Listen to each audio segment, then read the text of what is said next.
Not only is the guest star here who plays Valar, I think that's the name of the name of the Valar. I always don't want to say Lavar, but it's not that. It's the opposite. It's Valar. But Valar Blurfton. She's been in Star Trek before. She plays Data's android mother in that 7th season TNG episode where Data learns that his mother was also an android, or at least the mother that he meets was an android. But she looks a lot like my maternal grandmother, Clay. It's very distracting to have someone. Was she also an android? Paternal, actually, I should say. She probably is. She's still going. Yeah. They're like 90 years old, so maybe they are androids at this point. Yeah. You know what you should do? Because you love her and don't want her to leave yet, you should put her brain into a android body, but also one that will eventually fail. Yeah. One that's got a little bit of a one that's got an expiration date on it, because Jean-Luc, you can't live too long, because that ruins the whole theme that we're dealing with. You must die at some point. But everyone gets older, and everyone knows that their heroes can fail at a certain point. So after we play a clip from this episode, we're going to take a break, and we're going to talk about Fallen Hero. I sense your anger. You presume that my time with humans has left me susceptible to their emotions. There are emotions as well. We simply hide them better. If you're sensing anything from me, it isn't anger.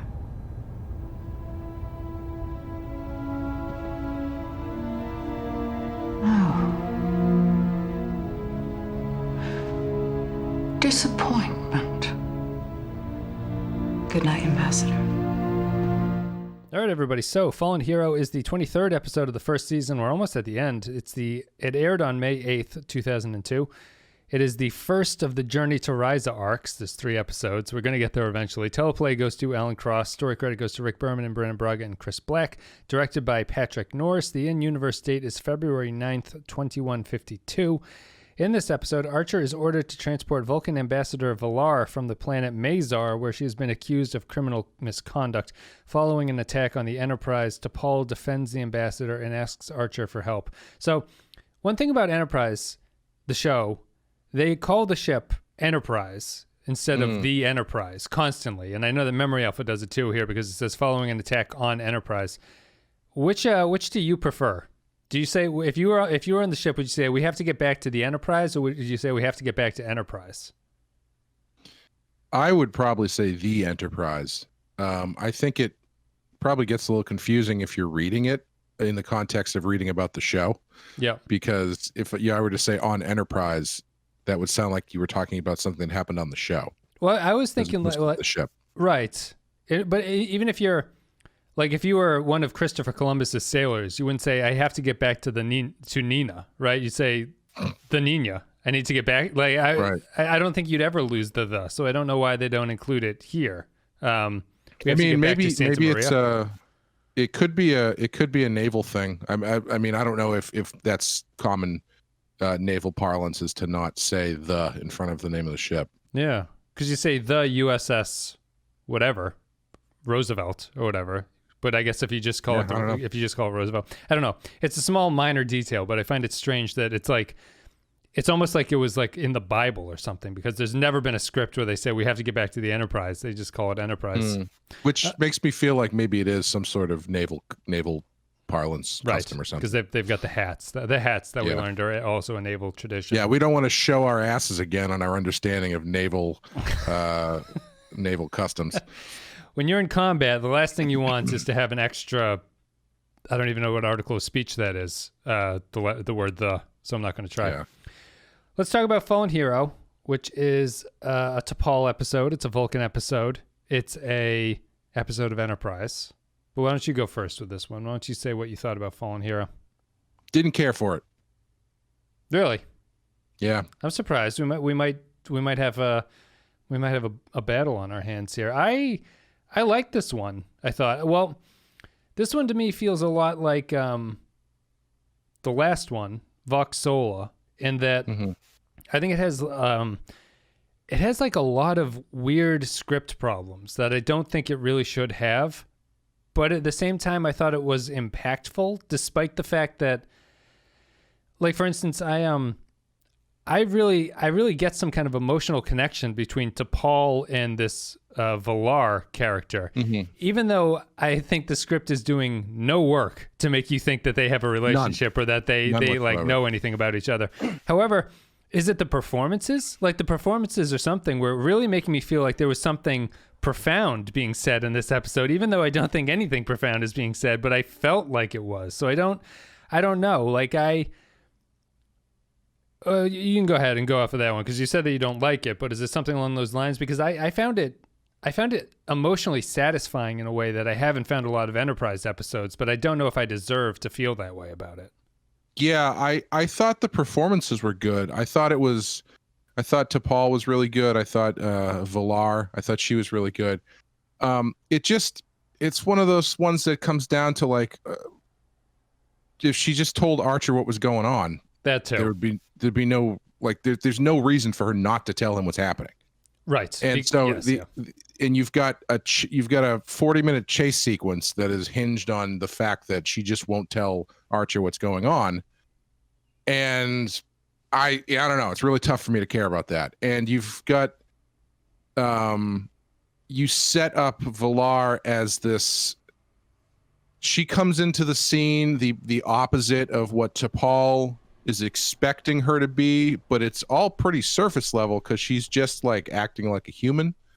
At no point did I really get the feeling like she has betrayed her ethics or anything. Like, you know what I mean? Like there's no reason other than for T'Pol to like be disappointed by her other than the fact that she likes iced tea now.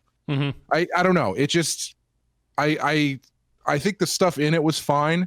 Like I liked some of the Archer stuff where he's still not trusting the Vulcans, and I like the outburst that he has with the Admiral there about being pissed off that they sent a human ship to do the work they didn't want to do and not giving them information. That stuff is fine. But I don't know. I just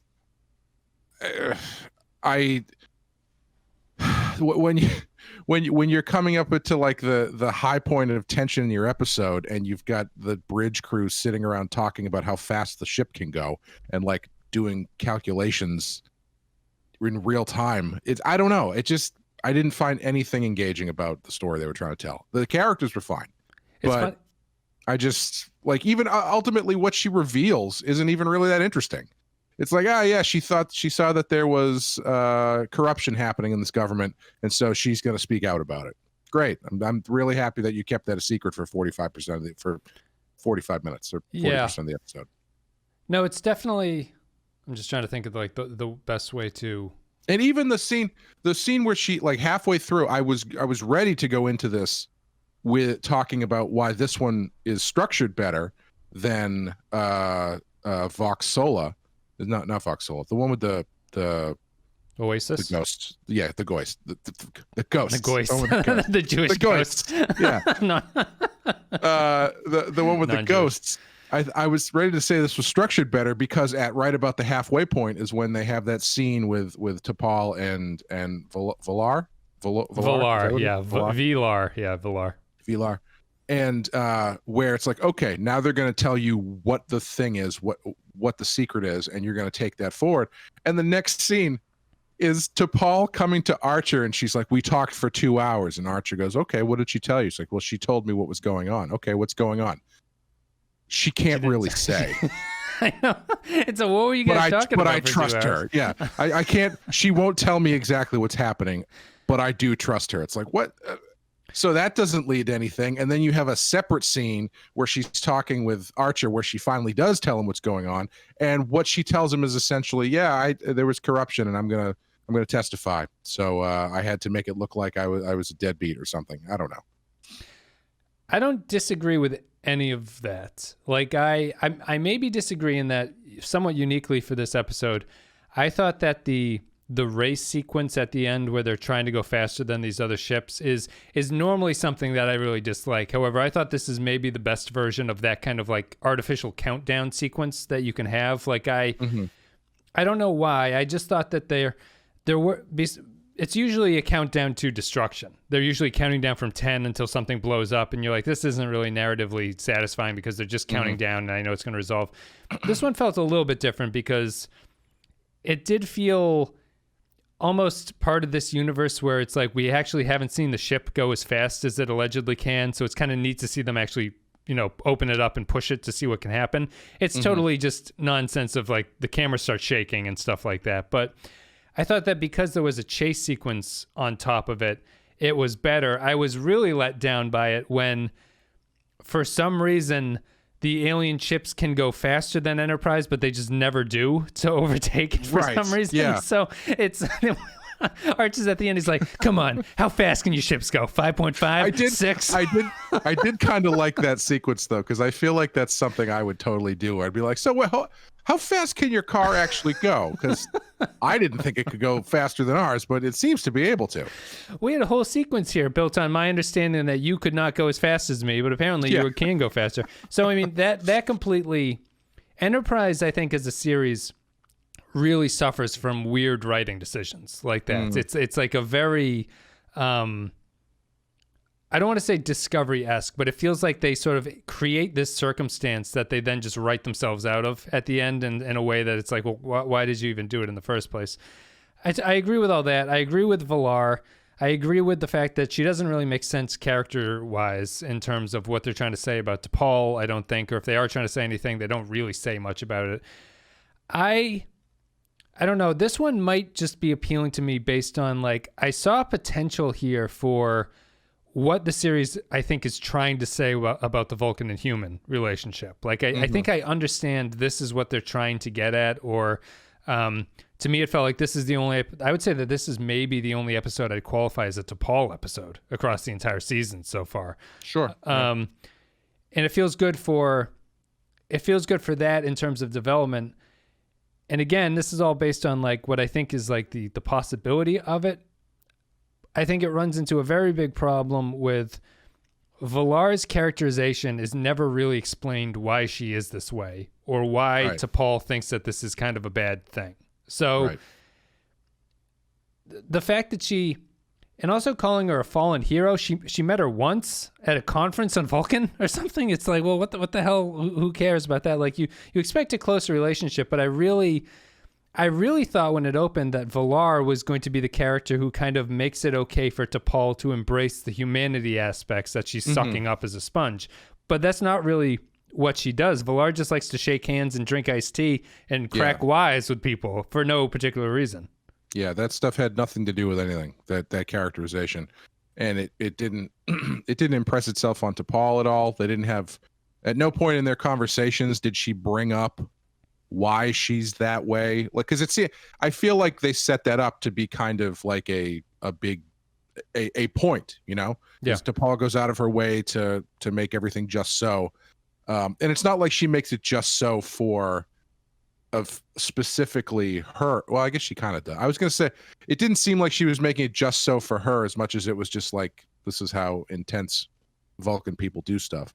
I love the line of T'Pol when they're talking in the hallway and T'Pol's like, Vulcans don't have emotions, and Valar says, we do, we just hide it better than them. Yeah, that was great. Yeah, it's like, well, I thought that's where this is going to be going, because we've commented before in the previous episodes when T'Pol says that, she's said that multiple times, that Vulcans don't have emotions, and we go, well, it's not really true.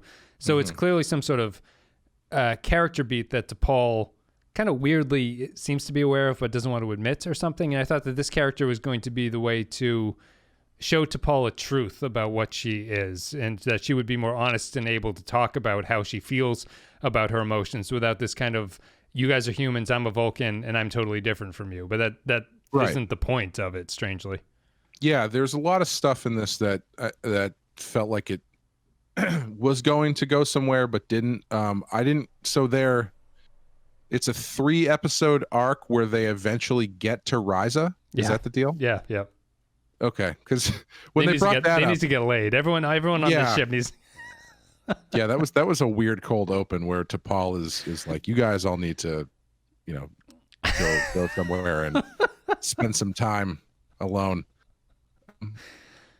And it was strange to me to have so much Ryza talk in the beginning, and then they just do something completely different. Yeah, Yep. like Tucker shows up in a Hawaiian shirt, and then the next scene is like, oh, we're going to this other planet to pick up this Vulcan. Let's not talk about Risa again for the entire episode. And it's so abrupt that I thought they were going to Risa to pick up the ambassador. I did almost. too. Yeah. That's 100% what I thought they were doing. Yeah. Yeah.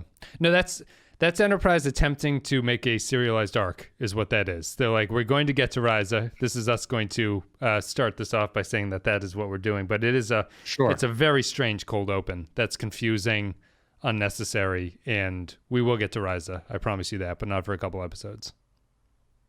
I did like that T'Pol used the or is it Valar who says it? One of them uses the classic mom line of I'm not mad, I'm just disappointed. Yeah. No, that's what it is. She senses her emotions and she's like, it's not anger, it's disappointment. It's like, that's the Vulcan version of I'm not mad, I'm just disappointed. Well, that's what the relationship is supposed to be, right? But I mean, the couple problems there are, as we said, T'Pol met her once apparently and has never met her after that again.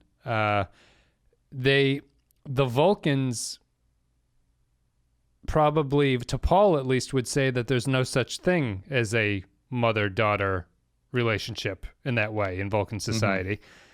You would think that Valar would push back against that, but again, that's not really the point. Like, I think to me, even though I kind of like the action sequence, this reminds me a lot of Broken Bow in some ways, where it's a setup that I find really interesting and kind of neat and good execution in terms of what Enterprise is trying to do. But the second half is just a kind of pointless action sequence that does resolve what they're trying to do, but no, it doesn't say anything about anyone. The fact that they're just pushing the ship to go faster and faster, and even Archer doesn't have a chance to really do anything about this. You get that kind of a nice scene where T'Pol is talking to Archer after she tells him that she talked for 2 hours and she doesn't have anything to tell Archer. You get kind of a moment there. I like the ending of Valar saying, like, I can sense a friendship between you that's going to reflect what the Vulcan and human relationship is going to be. And it's like, okay, that's kind of nice and stuff like that. But it's just... So you weren't at all... I guess I'm a little bit surprised that I did enjoy this. I'm having almost the opposite reaction that you did to Vox Sola, where it's like you came in more positive than you are, but like there are a lot of problems with it. But did you at least like the Vulcan aspect? Because they've been touching on that a few times in the Andorian incident and everything, and we've kind of been unsure about how they were handling it in the Andorian incident and what they're doing with the Vulcans. I thought that the Vulcans here made sense, even if you ignore the fact that Valar's characterization is kind of strange and doesn't amount to anything. Yeah, I thought it was fine. I liked the scenes that they had together, but again, they ultimately don't mean anything in the context of the story, because even if the point of Valar's characterization is that to show that she's different than what T'Pol expected and is not meeting T'Pol's standard for what her hero would be or whatever, that doesn't affect T'Pol's view of her at all. Like, well, I don't. It doesn't. I would say. Go ahead. Sorry. I was just gonna say it doesn't. It's not like T'Pol then sours on her and she's like, well, I don't know. She's probably guilty. We should probably, you know what I mean? She never loses faith in her at all. Well, it's not the what you think is going to happen is because they're characterizing Valar as a kind of human Vulcan, you think that T'Pol has this idealized version of her where actually a lot of Valar's success as an ambassador has come from her ability to be somewhat human in these relationships that she's coasting. So which is kind of strange. You would think that T'Pol would kind of know how Valar is going about her business, but the episode is leading you to think that when T'Pol meets her idol, she's let down by the fact that she acts more human than T'Pol thinks is appropriate, and that is somehow impacting the way that Valar does her job. That has no impact on Valar doing her job whatsoever. Right. There's no aspect of this personality that has caused this issue on this planet. She just uncovered corruption. She's just like an investigative journalist who's like, I got the story. I got to get back home to print this thing. And so the episode's title of Fallen Hero doesn't make any sense because Valar is not a letdown to T'Pol in this Right. episode. Right. Yeah. It's not like the Miami Vice where Sonny Crockett's mentor ends up being the lead on this case that they're working, and Sonny spends the first half of the episode telling Tubbs, "Oh man, this guy's the best. He was the best in the business. He taught me everything I know, blah blah blah blah blah." And then as they're going along, this guy starts making missteps, and then ultimately they realize that he's not fit for duty anymore because of whatever reason, or he's in too deep undercover, and he's not playing the game straight anymore. There's no fallen aspect to it. It's just there's a lot of lost to step stories like that where the idol is not quite the not quite the actor or whatever that they used to be. Like they're in their old age, they've lost something. But yeah, like Fright Night, where the kid goes to meet his hero on TV, who's the famous vampire killer, but he's just a washed up actor, and he's not actually any good at anything.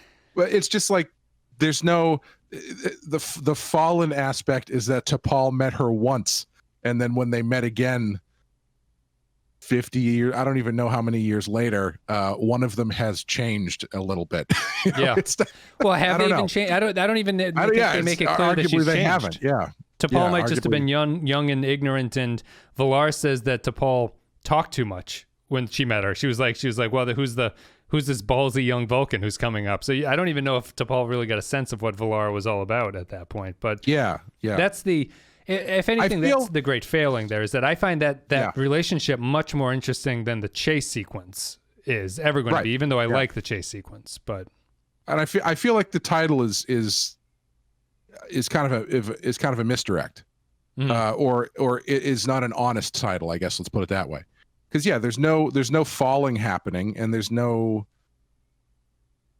they end up fine at the end, which is okay. I mean, you can do that in the story. You can have your character that you idolize have their fall, and then you ultimately bring them back up afterwards. Or it can be fallen from the point of view of T'Pol, but it's not true to what Valar is. You know what I mean? Like the fallen hero aspect is that she doesn't live up to what T'Pol expects of her, but T'Pol can learn that what she expects was not really the right thing to expect in the first place. You know what I mean? Like her not living up to your expectations is not her fault. It's your fault in some way. Right. And they don't ever do that. Right. They don't ever touch on that stuff. And that would have been interesting. I think that would have been a nice way to play it, especially because that in and of itself is a very human quality, to have that sort of expectation and viewpoint of people. So it would be interesting to have either Valar or Archer have that discussion with T'Pol and see how she would handle it.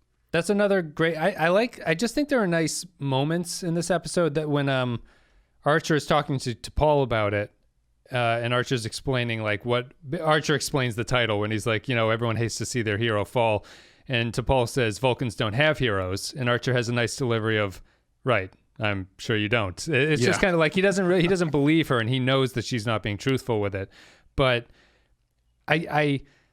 if anything, I 100% agree with the criticisms. I 100% agree that this is not a great episode in and of itself, but I do like those moments. I think there are moments there where I understand the T'Pol relationship to Archer better than I have the entire season to this point, I think. Yeah. I think, again, it's not bad. It's totally competent. I don't find... I guess I would say I have a deep inherent problem in its structure and construction, because I don't think that the story element they're driving towards, the mystery, is really satisfying in any way, or really even kind of makes sense. It's not necessary. I mean, it's not necessary to explain why that mystery is unnecessary or pointless. Valar not revealing that information does not slow down the pursuit of her. There's no reason that if she told Archer, she'd be in better shape, because he would have hightailed it to Vulcan faster than he did at the start. So her not telling him doesn't protect anything. It's also at odds with her characterization as pro-human, because you would think that she is the one who would trust the humans more than any of the other Vulcans. And so she would be like, yeah, John, like I got these Brazil, what's that, economic file thing they pulled out of Brazil, whatever that reference is. She's got the documents. she's got the Alex Jones documents. She's ready to go and expose them on Vulcan. Oh, the Panama Papers? Panama Papers, that's what I'm thinking of, yeah. And yeah. Oh, go ahead. No, that's like, it's just her not explaining that only allows the enemies that she knows are pursuing her to catch up to the Enterprise. So it's like, what's the point of, what's your strategy here? Like imagine if they had done a scene where she does talk to Archer, and in talking to Archer, she starts, and I mean, T'Pol is also there. She starts revealing stuff to him about Vulcan politics that she shouldn't be. Mm-hmm. And so then T'Pol starts going like, what the hell are you doing? You know, she sees her doing stuff that T'Pol does not agree with. And that's where part of the falling aspect happens, even if what she's doing is ultimately correct. Right.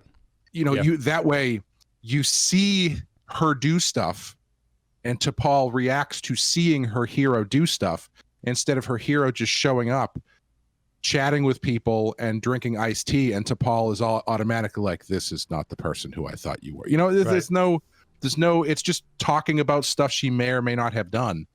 And it's not rooted in anything directly observable from T'Pol, so it doesn't really have a lot of weight. Yeah. No, it is too bad. I was just the iced tea thing always strikes me as funny. They're fortunate that passion fruit works out pretty well. That was good. I did also like when they're at dinner. Go ahead. Sorry. When they're at dinner and she's like, who was in my quarters before me? And T'Pol was like, I'm sorry, I know it stinks in there.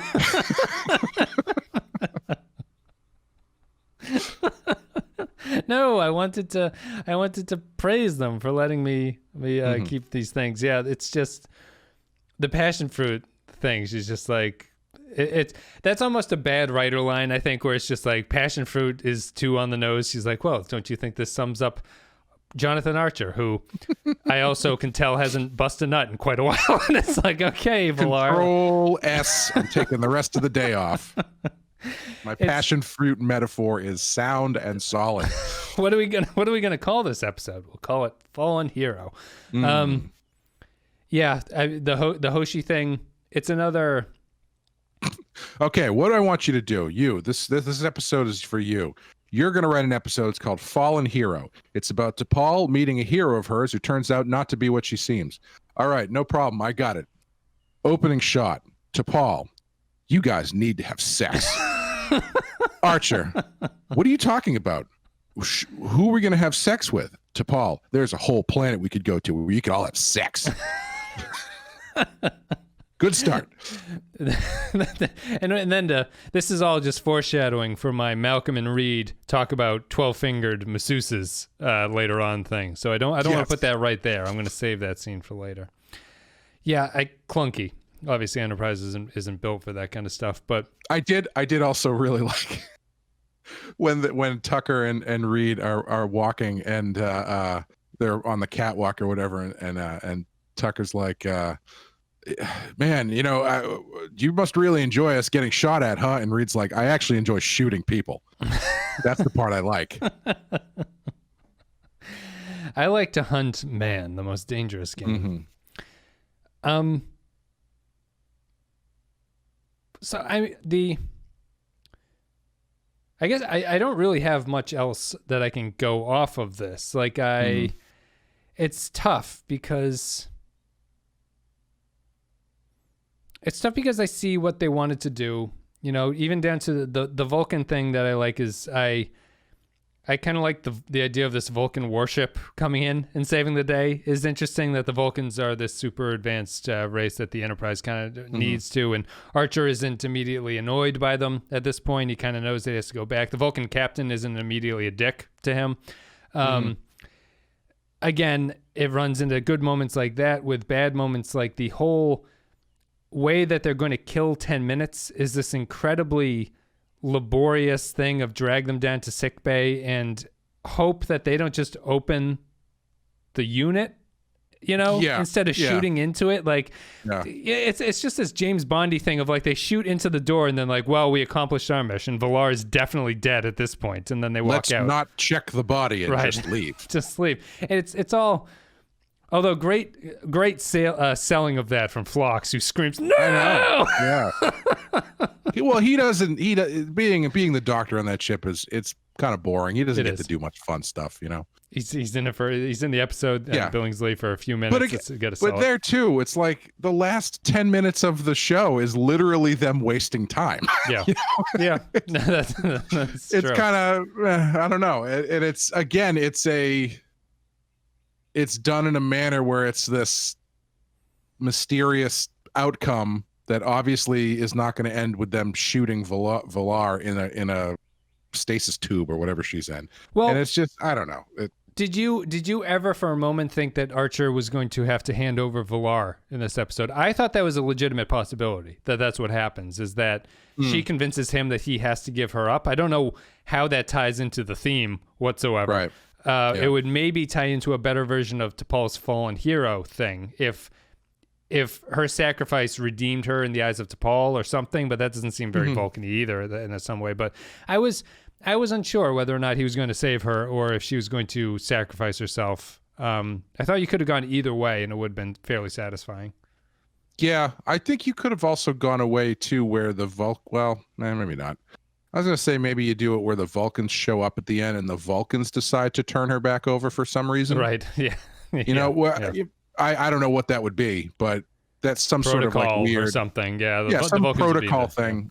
Yeah, some protocol thing that then puts that in stark relief with, to T'Pol and her thought of what the right or appropriate way to do things is disrupted by Valar, who has her own way of doing things, and then ultimately, once by the end of the episode, T'Pol is now on Valar's side and sees why she does what she does, and then the Vulcans show up, Daddy shows up and does the wrong thing, but they're still going by what their protocol is. So now T'Pol is like shaken in terms of her faith in the system and all that kind of stuff. But maybe that's too much. I don't know. Yeah, it's what would you have done? What would a better version of this episode have done for you? Like specifically, if it was one thing, if you need time to think. Mine is just, I just think they had to hit the Valar as some sort of letdown. Like it has to live up to the title, I think. Oh, like definitely. Valar is some sort of letdown. And I'd be totally fine with the chase sequence. I'd be totally fine with the ending where Valar is not given up. I'd be totally fine with it redeems Valar not telling Archer the truth. Like that kind of character work is enough to wash away the very stupid plot decisions that this episode makes all the way through. Yeah. Just if they had done something better there, because I really enjoy breaking down the Vulcans. I think that they're a good race to break down because they're fairly complicated in how they're set up. Like if they were a race that were basically androids and they did not feel emotion, I feel that they'd be much less interesting than they actually are. And when you have great lines like, we do have emotion, we just hide it better than them, I expect some kind of examination of what this means for Valar and why Valar chooses to live this life and why T'Pol is mistaken or why T'Pol thinks that lifestyle is a mistake to be making, and unfortunately you don't get that. I would have done something similar. I wish they had leaned into the title more and made it more directly observable and actionable by T'Pol, who is the main character, instead of it just being kind of talking about stuff that you didn't actually see and may or may not have actually happened. I think there's a lot of stuff you can do with this concept, but they just chose to do nothing, unfortunately. Yeah, it's too bad. This is kind of a random tangent before we go to our final thoughts about it, though. What'd you think of the bad guy aliens in this? They're fine. They're kind of gill face thing going on. Yeah, I like the captain who's chasing them at the end. Yeah, he was good. I thought he was him, a very good actor for what was a pretty standard villain Star Trek role, but I thought that he was really effective. But other than that, they're just generic bad guys. But also, a question about the plot, is the guy they speak to at the very start not corrupt at that point, or is he corrupt? Because why does he let them go if he's corrupt? But if he's not corrupt, why is he that? Right. You know what I mean? Like, if he's not being taken over by this cartel, is he just the legitimate president at the top of an incredibly corrupt government for some reason? I guess.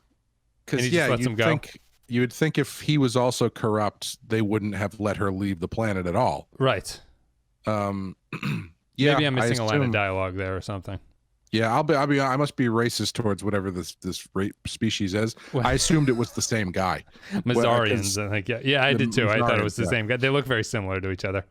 I did like that guy though, the captain. He kind of matched Archer's smarmy energy pretty well. Did.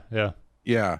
Because he's also got that kind of like half smirk thing where he's talking about like, well, if you could just drop out of warp, that would be great. I noticed that your nacelles are on fire. That can't be good. That kind of thing. How fast can your ship go, motherfucker? You and me, 100 yards, racing for pinks.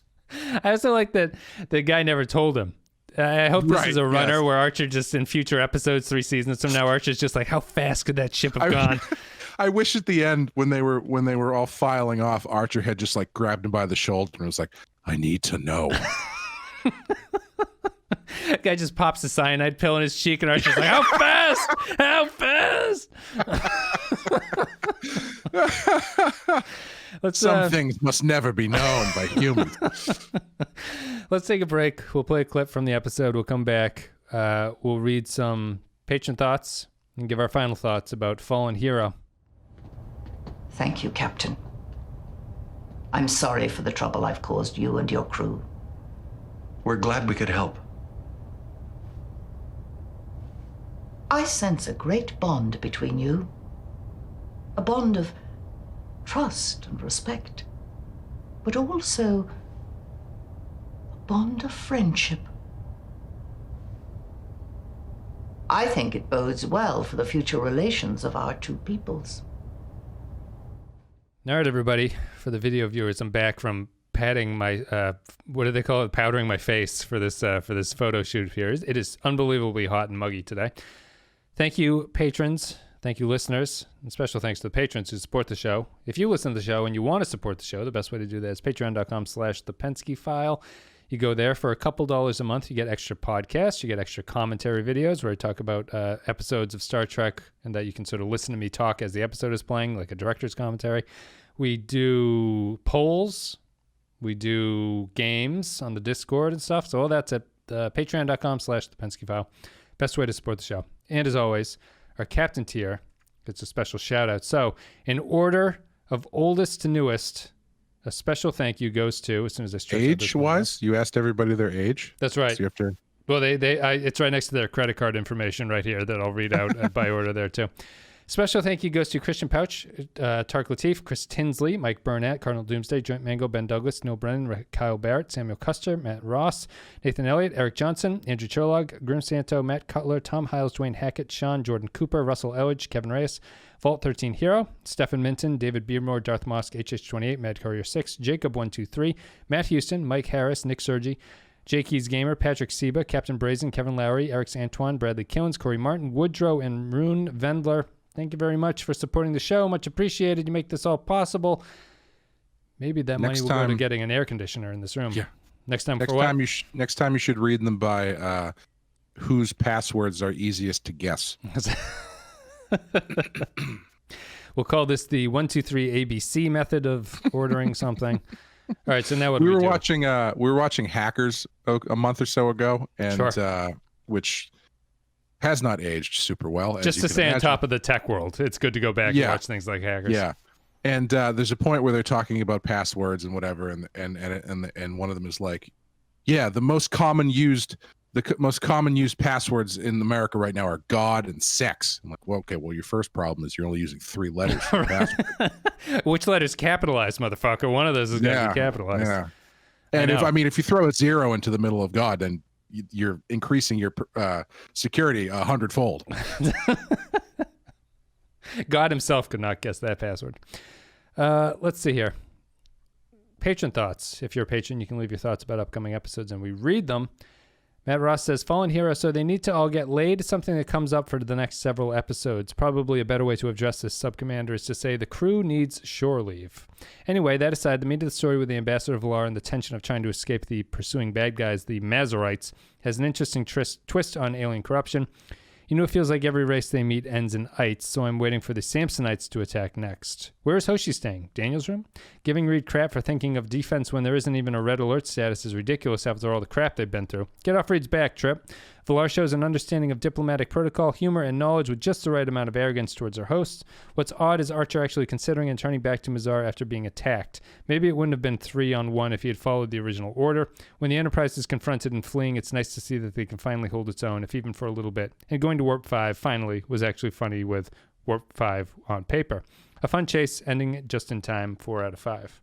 I wish that Villar had said that she needed to practice her human instead of practicing her English. Yeah, Terran or something.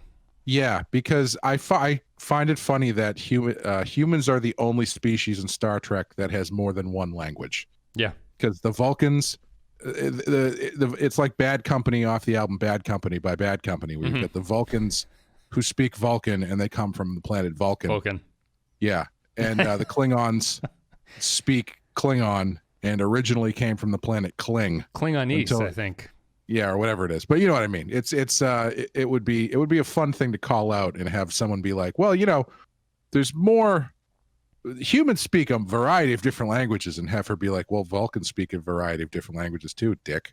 It was it shattered the universal translator thing that I know is happening in my head, where she's like, I'm speaking English too. I was like, wait, no, you're not. You're speaking Vulcan, and everything's being translated for you. That's how this whole right. Yes.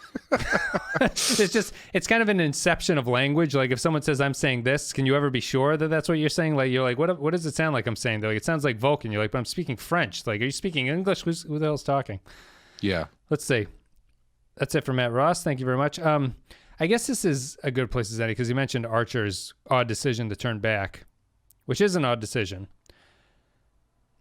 Archer, to me, just through this first season, is by far the weakest Star Trek captain, because I do not understand 95% of the decisions that he makes to do. And I agree. The show is not characterizing him in a way, we've talked about this before, where his bad decisions are part of his character in some way. Right. Like he's portrayed as very upright and honorable, but he always makes weird decisions. So it's strange. He trusts whoever last spoke to Archer, he trusts implicitly and says, you are telling me the truth, so I'm going to do what you want me to do. Yeah. Yeah. It's weird. Yeah. He, I don't really know what to add to that, because that's, yes, very accurate. He seems to be at the mercy of the plot a lot of times, unfortunately. Yeah. And I think that is because he is so... He's very reactive. Like he reacts to, he never, even when it seems like he's choosing something, it's because he's reacting to something that happened before that is causing him to choose this new action, you know? So it's never like he never, like, he initiates going down to planets and things, but I never feel like he has a point of view that he immediately brings into a situation. He kind of walks into a situation, something happens, and he goes, okay, I'm going to do this instead. Yeah. Like I get what he does here, because they follow it up with that scene where he's pissed off that the Vulcans are asking them to do their dirty work, essentially. Yeah. But that is the kind of situation where it's like, we need you to give her back. No, we're not going to do that. And then she's like, I can't tell you why I need to leave. And he's like, well, I'm going to give you back then. Right. It's like, okay, sure. But it doesn't. So you're going to supersede your agreement with the Vulcans just because this one Vulcan won't tell you what's going on. But again, they do have that scene where he is very frustrated by that, which sort of explains his threat of turning the car around and going home. Right, which I'd be fine with. I'd be fine if Archer's bad decision was driven by a need to try to spite the Vulcans, but at least in terms of this episode, I feel like he's bringing that up in a kind of half-assed way. Like it doesn't feel like that's really his driving motivation as to why he would go back and drop her off there. Right. But and it kind of comes out of nowhere too. It's like she was nothing but nice to him. Right. And whatnot. And and when she's like, there's some state secrets I can't tell you. He's like, well, fuck you. That's the other thing about Villar. Villar is not acting human to get in Archer's good graces, right? Because she continues to act that way after they're all fine. She's shaking hands at the end, you know, like she's The other way that you would, I suppose you could do this is if Valar's humanity, instead of it being a kind of defining character thing, is if Valar's humanity is all an act that she's doing because she wants to get into Archer's good graces to cause him to do something early on. Because that would make a lot of sense if, you know, if Archer's like, hey, a Vulcan who's not an asshole to me, like, I'll do whatever you want. You sound great. I go along with whatever anyone tells me, but especially a Vulcan who I actually like, I'm definitely going to listen to you. And if T'Pol knew the truth of what was going on, or knew that something was not being on the level, I still prefer Valar being more human and T'Pol reacting to that, but I think that that's the other way you could have gone with it, I guess. Yeah, it's like when you're in college and you're talking to someone you're attracted to, and all of a sudden you find yourself going, yeah, I love country music. It's great. I love all the hits. Yeah. The guy with the hat. Can't choose just one. They're all just too good. Yeah. I mean, it's all great. I mean, front to back. That's not a weak. It's like the worst Star Trek fans who's like, there's no such thing as a bad episode of Star Trek. A latte librarian says there's no such thing as a bad episode of Star Trek. Fallen Hero. They almost read a whole episode without making a T'Pol sex joke, so they stuck it in the cold open. Is the ambassador what T'Pol would like to would listen? You never want anyone sticking anything in the cold open, as a rule. Okay, you got to warm up. Is the ambassador what T'Pol will be like in the future? I liked your character, but it was odd to see a Vulcan act so un-Vulcan. The aliens with the man buns were not very intimidating and gave off a wannabe mobster vibe. It's just hard for me to take that hairstyle seriously. 3 iced teas out of 5. Okay, I'll read a couple more here. We're kind of running out of time. Stefan Minton says, I really like Fionnuala Flanagan as Valar. It's nice to see that Enterprise continues to give us Vulcans who defy the monocultural mold, and it's extra nice that this time they managed to do it without all the rape. Good character work, a good chase sequence. Always the plus. And some fine tactical thinking by Archer make this the first episode in quite a while that I really enjoyed. Warp 4 out of 5. By the way, with the end of the season coming up, do you guys plan to do a season 1 wrap-up, recap or wrap-up episode? I think so. Maybe just a short one, but we'll see. Maybe it'll just be stuck to the end of the episode. I like those recaps because it gives me a day off. Basically, it gives me like a couple days off. Point Extra G says, "Fallen Hero. Thank goodness we didn't get to Ryza. I don't think I could handle what the show would be like there. I like exploring Archer's relationship with the Vulcans. At the end of this story, the Vulcans are still holding back, but we see the Valar has left an impact on Archer as well as him on her. This is really one of the best things the show has done, starting off with the Vulcans as dicks, at least from the human perspective, and slowly breaking past their barriers." Man, Benjamin? I'm really in the minority on this one. Well, I'll read a couple more and see if this is a minority or just a streak. Benjamin Espinosa says, I assume Kyle's is just going to be all about explosive bodily fluids on Ryza or something. I skipped ahead 3 episodes to get to the Rise episode, so I'll comment on that. Benjamin Espinosa says, a little Vulcan political drama mixed with some fun submarine-like ship battles. I'm all in. Great guest star by Miss Flanagan, Trek guest star alumni. It started off a little slow, but once it got going, it never let off the gas. Seeing the Sharan-class Vulcan ship is always great. I kept thinking if this is what a Star Wars Jedi show would be like, minus the lightsaber fights. We all know Vulcans are Jedi brethren. Obi-Wan has to go fetch a disgraced Jedi Master and hijinks ensue. Wasn't that the subplot of one of the movies? Anyway, seeing T'Pol and Archer's friendship grow through the trust Archer places in her was well earned. Great switcheroo by Phlox as well. 4 Ryzen massages out of 5. That's another 4 for you. I was going to say, I was surprised that in the middle of this episode-long chase sequence, Tucker wasn't like, we need to get onto their ship because they're tracking us through warp speed, but in order to do that, we have to leave our ship and go to another planet and find somebody that can then bring us to their ship so we can know the codes to shut off their thing. It's a lot of callbacks. Matt Cabanas Adley says, or Cabanas, I suppose, interesting that T'Pol notes Starfleet officers are forbidden from having sexual relationships with their subordinates. By the time of TNG, Troy explicitly states to Picard that such relationships are allowed in lessons. Perhaps the more sexually enlightened Denobulans insisted on relaxing the rules when they joined the Federation. We won't talk about it. Kyle Barrett's going to talk about it, I'm sure. He says, and so begins the journey to Rise, the trilogy of episodes, which is only rivaled by DS9's occupation arc in terms of quality. Almost 2 decades before Picard gave us Irish Romulans, Enterprise gives us an Irish Vulcan. It's nice to have a T'Pol storyline in which she's not objectified or mind raped, although I feel it ceases being her episode around the halfway point and instead shifts all the focus to Archer. It's still decent, but the interesting character work fizzles out a little and is replaced by an okay action plot. I love for an older T'Pol to appear in an episode of Strange New Worlds in a role similar to Valar's in this episode, showing that she does accomplish her childhood ambition of being like her hero. I write this in a somewhat weak-willed mood, and despite absolutely no one giving a shit, I can't decide if this is a high 3 or a low 4, so I'll let you guys decide what I'm going to give it. You're giving it a 2. Mm-hmm. I think Kyle... I think our final rating will actually will probably match, and so we'll give Kyle that score as well. Norman Buckwald says, this is actually one of the decent highlights of season 1. I love how it finally seems in a non-exploitative or comedic relief way be a story with T'Pol, and probably is what I'd call the only definite true story that develops her character in season 1, through her looking up to the role model of a guest ambassador. This is probably the only season 1 Vulcan-themed episode I don't mind rewatching. It was actually compelling, too. Now, if only the Ryza reference could be cut out. 4 out of 5. And then we got 2 more comments here. Christian Patch says, another opener which has essentially nothing to do with the rest of the episode and is a bizarre example of some mini-serialization that they tried to do. Is T'Pol a bit too into the crew's sex life? I can't tell if it's appropriately funny or the writers jerking off about a woman coldly telling them that they must get laid. I like the episode for the most part, even if much of Valar's personality isn't really explained. I kind of would have liked it more if the race to Warp 5 had been a running thing for more of the episode. Not perfect, but not terrible by any means. 3 or 4 desperate but failed attempts to make up a funny joke out of 5. In the final comment, Fallen Hero goes to Woodrow, who says, Archer turning the ship around to put his whole crew at risk, or at the very least his guest. Why would he fly right back to the Missourites?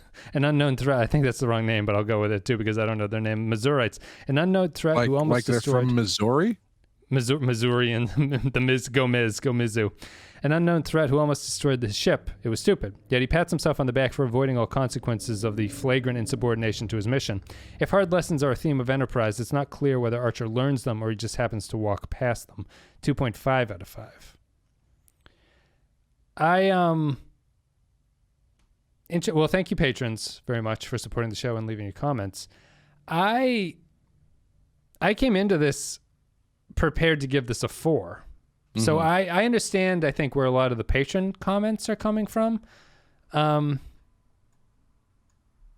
are you going to give it first, I guess, and then I'll go into what I think here.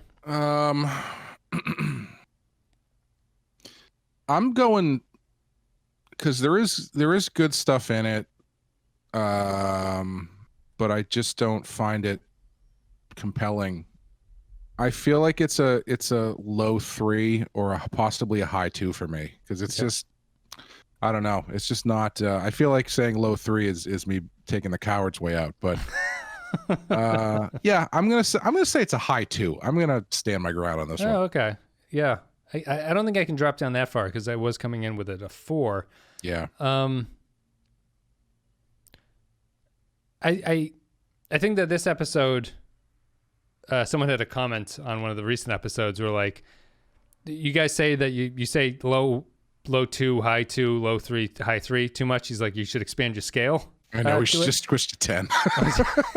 At 10, he makes the point that 10 is not good because 10 is a double 5, so you don't really gain anything from that. But true, yeah. I'm not going to get into why we chose the 5, but I feel that comment only kind of works in Enterprise, where these episodes have all been pretty similar to each other. We on the Discord, we were trying to come up with like the worst episodes. I can more easily come up with the best episodes of this season than the worst because I think the worst are like the bottom 20. They're all kind of the same. Right. There's like none of them are like, well, that one's egregiously awful. So it's really hard to choose. But for the ratings, we're trying to compare 2 very similar fruits to each other. Like it's an apple and an apple, and I'm looking at it going like, which apple would I rather eat? They look exactly the same. And it's not even like a Macintosh and a Granny Smith. It's like a Macintosh and then a Macintosh that has some bruises on it. Right, but not enough where I wouldn't eat it. You know, it's Right, like it's not like I'm like, oh, this is the bad apple. It's just like, oh, I'll eat either one of these. I'm fine. Yeah, and that so you'll go 2. I think that's honorable. You can stick with your 2 because you clearly didn't like it from the start. I'll go with 3. I think I put this one kind of similar to Voxola in a lot of ways. I don't know if it's quite as good when you break it down. I think that what could have been in this episode is better than what Voxola ever could have been, but I don't know if this one executes it as well. I'll give it a 3 as well. It's probably right in that wheelhouse. That's it. We're done with, what was this? Fallen Hero. Thank you, patrons, for supporting the show. Patreon.com/ThePenskyFile if you want to support the show. Otherwise, join the Discord if you want to talk to people. There's a link down below. You can join. That's it. Clay, do you have anything you want to say? We have Girl Walks Home Alone at Night this past week for our coverage on Rotten Horror Picture Show. And then I think tomorrow or Wednesday, I forget when Star Trek comes out, will be the next episode of Badass. Okay. Which is Demon's Quest Part 1 and 2, the first appearance of Ra's al Ghul. So that's a good one to talk about. So cool. Come join us. Come join. So Badass will be there. You can catch up on the Rotten Horror Picture Shows that have been out. Star Trek continues as always. The Desert Crossing is going to be the next episode on Thursday. And after that, we're almost done with season 1 of this. And I think we will do a wrap up. Just because we'll probably record it at the end of a usual episode, recording Clay for 10 minutes or whatever, and just give our thoughts about it. I'm really looking forward to going like, I don't really remember. They all kind of run together because they're all so samey. You have to do it early when the first season is identifiable to me, right? Because it's only the episodes I've seen to this far. So it's like every single episode I can talk about. But once we do it for season 2, and I'll be like, oh man, remember that Fallen Hero episode? And it's like, oh, that actually happened in the first season. Like, okay, never mind. Ignore what I'm talking about. Yeah, like I'll be completely honest with you. We have both been referencing Voxola this entire episode. I cannot, for the life of me, remember what happened in that. And I watched it like 3 days ago. So, yeah, we'll have some thoughts about Enterprise's first season. I'm super interested to see where it falls on the score averages compared to the other seasons and see where it is. It'll probably be lower than I expected, but we'll see. And we'll give our thoughts about Archer. We'll give our thoughts about T'Pol, all that stuff. Cool. Guys, thank you very much for listening. I hope you enjoyed it. Support the show at Patreon. And that's it. We'll be back with Desert Crossing. See ya.